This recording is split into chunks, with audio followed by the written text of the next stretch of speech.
DJ वाला सब फसलौ रे कि छोरी जब न चलौ रे डीजे वाला सब फसलौ रे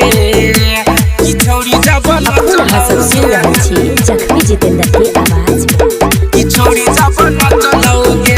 कि छोरी जब न चलौ रे रे रे रे डीजे वाला सब फसलौ रे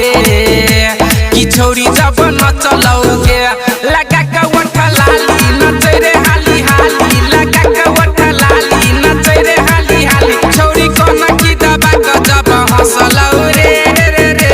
कि छोरी जब न चलौ रे रे रे रे डीजे वाला सब फसलौ रे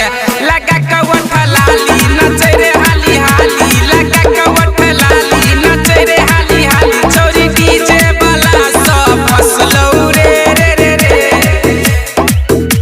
डीजे वाला सब फसलौ रे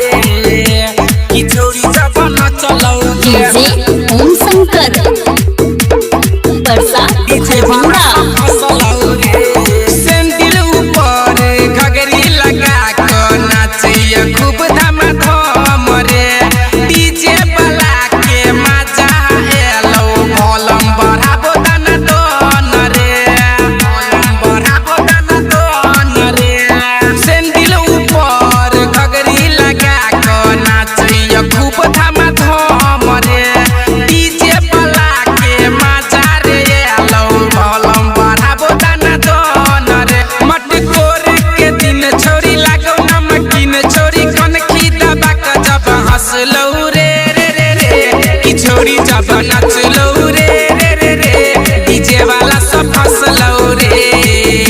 कि छोरी जब नचलौ रे डीजे वाला सब फसलौ रे कि छोरी जब नचलौ रे ओम शंकर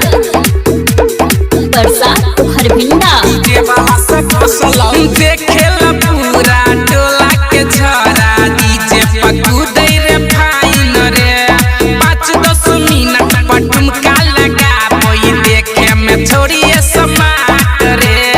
देखे में छोरी समाट रे देखेला पूरा टोला के झरा डीजे पकू दे रे फाइन रे 5-10 मिनट पर ठुमका लगा कोई देखे में छोरी समाट रे जख्मी जितेंद्र के दोई छोरी टेंडर रंजीत डीजे हमरे सपटलौ रे रे रे रे कि छोरी जब न चलौ रे रे रे रे डीजे वाला सब फसलौ रे